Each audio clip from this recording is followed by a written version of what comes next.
শিক্ষার্থী, ভাবছো পরিসংখ্যানের ধাপ বিচ্যুতি বের করা অনেক কঠিন একটা বিষয়?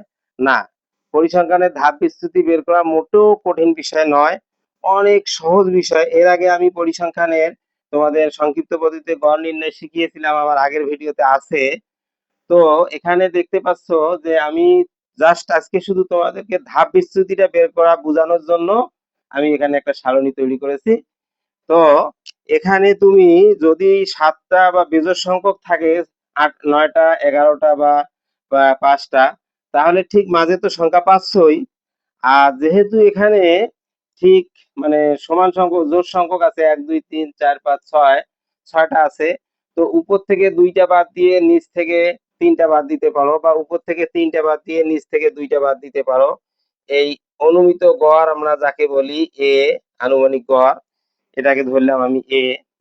তো তোমার এখানেই মূল ম্যাজিকটা, এবং মূল ম্যাজিকটা হইলো যেটাকে তুমি এ ধরেছো সেটা তোমার এটা 55.5 হতে পারে, 65.5ও হতে পারে। যেটাকে এ ধরছো ঠিক সেই সেই বরাবর তুমি ধাপ বিচ্যুতির ঘরে শূন্য লিখে দিবা, এবং নিচে আসলে 1, তার নিচে আসলে 2, তার নিচে যদি আরো থাকতো 3 লিখতা, এবং উপরে গেলে তোমাকে -1, -2, -3, এবং আরো যদি উপরে থাকতো সেক্ষেত্রে -4।